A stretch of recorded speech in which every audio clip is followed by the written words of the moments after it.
This video is sponsored by WeGuard. लेकिन शिवम 3:1 3-1 से पिछड़ती हुई बीजेपी। लेकिन सबसे पहले अगर मैं मध्य प्रदेश का जिक्र करूं तो ये मध्य प्रदेश के मन में मोदी नजर आए इस मैंडेट में 151 सीटें हम दिखा रहे हैं, या फिर शिवराज नजर आए? भाजपा नजर आई। मुझे लगता है कि जिस तरीके से सारी चीजें हुई, जिस तरीके से सब नेताओं ने चुनाव लड़ा, चाहे वो एक विधायक हों, चाहे वो सांसद हों, चाहे वो मंत्री हों, चाहे वो राष्ट्रीय अध्यक्ष हों, चाहे वो गृह मंत्री हों, चाहे वो प्रधानमंत्री हों, जिस तरीके से चीजें हुई और जिस तरीके से टर्न अराउंड न्यूज चैनल्स ने खास तौर पर दिखाया। एग्जैक्टली अब से 3 महीने पहले की अगर मैं बात करूं तो देश के सभी चैनल्स का यही कहना था कि चाहे मध्य प्रदेश हो और चाहे छत्तीसगढ़ हो, भारतीय जनता पार्टी कहीं आसपास भी नहीं है। लेकिन जिस तरीके का माहौल बना, जिस तरीके की चीजें हुई, जिस तरीके से जनता ने हमारा साथ दिया और जिस तरीके से मध्य प्रदेश में एक तरीके से पूरा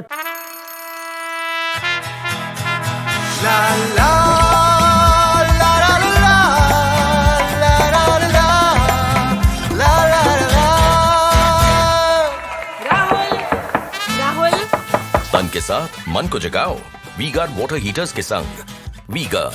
टर्न अराउंड हुआ। मैं मानता हूं कि यह अविस्मरणीय है। बेहद शानदार नतीजे जो हैं वो अभी आपके जितने भी पोल्स हुए हैं उसमें ज्यादातर में ऐसा दिखाया जा रहा है। मैं मानता हूं कि ये और बेहतर होंगे। और जहां तक बात है कि कौन किसके नाम ये है, मैं मानता हूं कलेक्टिव है, सबने मेहनत की है, सबके नाम है। जिस तरीके से केंद्र की तमाम नीतियां रही, जिस तरीके से मेरे देश के प्रधानमंत्री की एक्सेप्टेंस बेहद शानदार है, जिस तरीके से राज्य सरकार का काम रहा, तमाम चीजों को अगर ले तो मुझे लगता है सभी फैक्टर्स हैं। और जब आप जीतते हैं तो मैं मानता हूं उसमें ये सब फैक्टर्स बड़े इंपॉर्टेंट हो जाते हैं। ऐसा स्पेशली अगर किसी की बात करें तो नहीं तो फिर वो केंद्र सरकार की नीतियां शिवम, ठीक है, भाजपा जीती तो वो भाजपा जो मध्य प्रदेश में जीत रही है वो राजस्थान, तेलंगाना और छत्तीसगढ़ में क्यों हार रही है?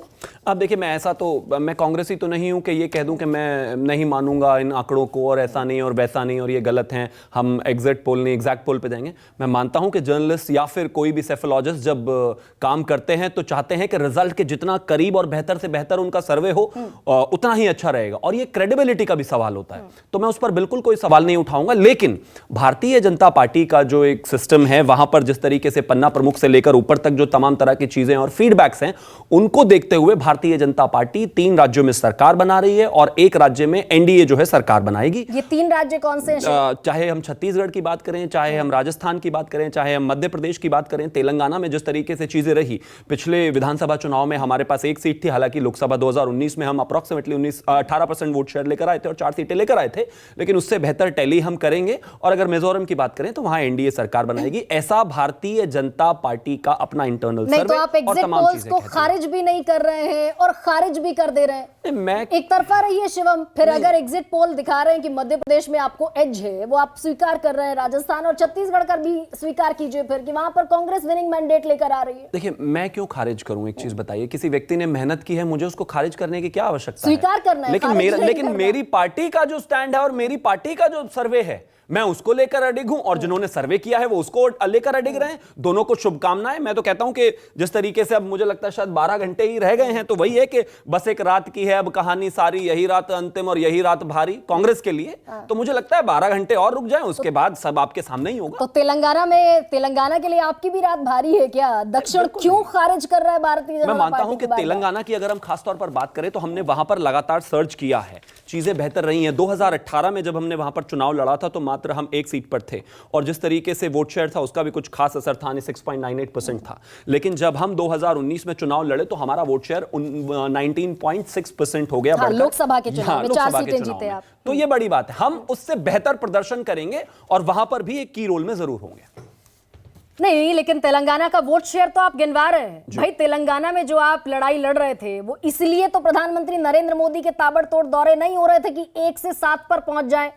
कहीं ये ख्याल तो रहा होगा, ओबीसी का दांव चला, प्रधानमंत्री नरेंद्र मोदी ने भी कहा, अमित शाह ने कहा, तो ये ख्याल तो होगा कि भाई सरकार बनाएंगे तेलंगाना। हम जब भी लड़ते हैं जीतने के लिए ही लड़ते हैं और मुझे लगता है कि लोकतंत्र में जो भी कोई पार्टी चुनाव लड़ती है वो जीतने के लिए ही लड़ती है। लेकिन जिस तरीके से चीजें रही हैं और जिस तरीके से हम वोट शेयर को लेकर आगे जाते हैं, मुझे लगता है कोई भी जो ग्रोथ होती है अगर उसको हम टेक्निकल टर्म्स में देखें तो धीरे धीरे ही पार्टी आगे बढ़ती है। भारतीय जनता पार्टी खारिज कर रहा है दक्षिण का पूरा इलाका, दक्षिण की पट्टी भारतीय जनता पार्टी। नहीं, अगर 18 में एक सीट थी, सिर्फ 7% वोट था, 19 में वो बढ़कर 20% हो गया, और आज हम 24 में कह रहे हैं कि हम उससे भी आगे जाएंगे, तो वो खारिज करना नहीं हुआ, वो हमारा ग्रोथ है। हाँ, सरकार बनाने वाली स्थिति में नहीं, लेकिन हमारा तो ग्रोथ ही हुआ।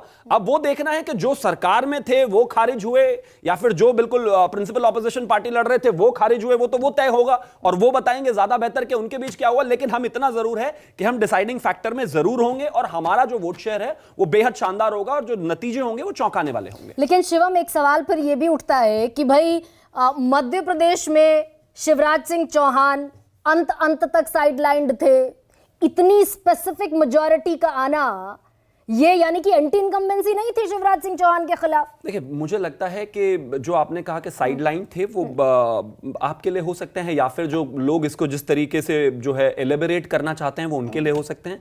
वो भारतीय जनता पार्टी के मुख्यमंत्री थे, 18 साल मुख्यमंत्री रहे, और जिस तरीके से उन्होंने काम किया वो भी बेहद अच्छा था। लेकिन बावजूद उसके नहीं, लेकिन एक भी रैली में उनका नाम न लिया जाना, अंत में आकर प्रधानमंत्री ने रतलाम में सिर्फ एक बार शिवराज सिंह चौहान का नाम लिया, पूरे इलेक्शन कैंपेन में उनकी कोई भी चुनावी घोषणा नहीं एक तरीके से बताई गई, उसकी प्रशंसा नहीं हुई, उनका नाम नहीं लिया गया।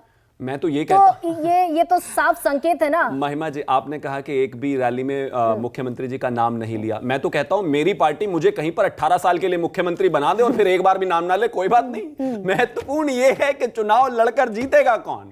महत्वपूर्ण ये है कि पार्टी सत्ता में आनी चाहिए। महत्वपूर्ण ये है कि सरकार रिपीट करे। महत्वपूर्ण ये है कि हमारा डेटा बेहतर हो। तो शिवराज सिंह चौहान इसके तहत ही चलते हैं। शिवराज सिंह चौहान इस विनिंग मैंडेट के बाद मुश्किल होगा हाईकमान के लिए फिर से साइडलाइन करना। मैं मानता हूं कि साइडलाइन करने जैसा कोई विषय ही नहीं है। ये भारतीय जनता पार्टी है, यहां सब कार्यकर्ता हैं, चाहे सांसद हो, चाहे मंत्री हो, चाहे विधायक हो, कोई भी हो। अगर हम बात करें तो राष्ट्रीय अध्यक्ष से लेकर एक पार्टी कार्यकर्ता तक सब कार्यकर्ता हैं। पार्टी को जहां जिस तरीके से केंद्रीय समिति को जो बेहतर लगेगा वो उस तरीके से साथ में बैठकर निर्णय नहीं, लिया तो जाएगा। ये संशय तो है ना शिवम, आप भी नहीं कह रहे कि Shivraj Singh Chouhan will be the CM again, तो संशय की स्थिति है। अगर पार्टी हाईकमान से ये स्पष्ट संदेश होता कि भाई शिवराज सिंह चौहान सीएम बनेंगे तो आप कहते। देखिए, इस तरह का जो निर्णय होता है, मुझे लगता है कि भाई एक पर्चा निकाल दिया और जाइए सीएम बन जाइए, वो किसी एक परिवारवादी पार्टी में बेशक चाहे चल जाए। मुझे लगता है एक लोकतांत्रिक पार्टी में इस तरह का फैसला होता ही नहीं है। चुनाव होगा, चुनाव के बाद रिजल्ट होगा, कल रिजल्ट आने के बाद चीजें डिसाइड होंगी, लोग बैठेंगे, समिति बैठेगी, डिस्कशन होगा, उसके बाद जो बेहतर लगेगा, और पार्टी को आने वाले चुनाव को देखते हुए, सब कुछ समझते हुए जो व्यक्ति बेहतर होगा उसका चुनाव होगा। नहीं, लेकिन 2018 में उन्हीं की अगुवाई में चुनाव लड़े भाई। नहीं तो, लेकिन आपने देखा ना इस चुनाव में कैसे लड़े, आप ही ने बताया अभी कि किस तरीके से हुआ। तो मैं तो सिर्फ यही कहना चाहता हूं कि यह निर्णय केंद्रीय समिति का है। बेहतर है जब केंद्र के नेतृत्व, शीर्ष नेतृत्व बैठकर उस पर चर्चा करेंगे कि आने वाले समय में क्या बेहतर हो सकता है। और अगर ये जो जिस तरीके से हमारा कैंपेन रहा, अगर केंद्र से लेकर राज्य तक के नेता 50 सीटों को 150 में कन्वर्ट कर सकते हैं मात्र 3 महीने में, तो मुझे लगता है उनकी बुद्धिमत्ता पर शक ना करते हुए उनको क्रेडिट इस बात का देना चाहिए कि सीएम कोई भी हो, वो पार्टी के लिए, राज्य के लिए और देश के लिए हर परिप्रेक्ष्य में बेहतर ही होगा। तो 18 साल के सर्विंग सीएम को, लॉन्गेस्ट सर्विंग सीएम को आप नहीं मान रहे कि एंटी इनकम्बेंसी नहीं थी उनके खिलाफ? नहीं, मेरे मानने ना मानने से क्या होता है। आपका सर्वे कहता है कि भारतीय जनता पार्टी वहां पर जीत रही है। मैं तो मानता हूं कि आने वाले समय में पार्टी के लिए क्या बेहतर होगा, ये अगर पार्टी ही तय करे तो ज्यादा बेहतर है। ना मैं तय कर सकता, ना आप तय कर सकती हैं। शिवम त्यागी, प्रवक्ता हैं आप ना, जी। तो ये इतना तो आप जानकारी रखते हैं कि शिवराज सिंह चौहान के खिलाफ एंटी इनकम्बेंसी नहीं थी। Mandate is reflecting, exit pole is reflecting this.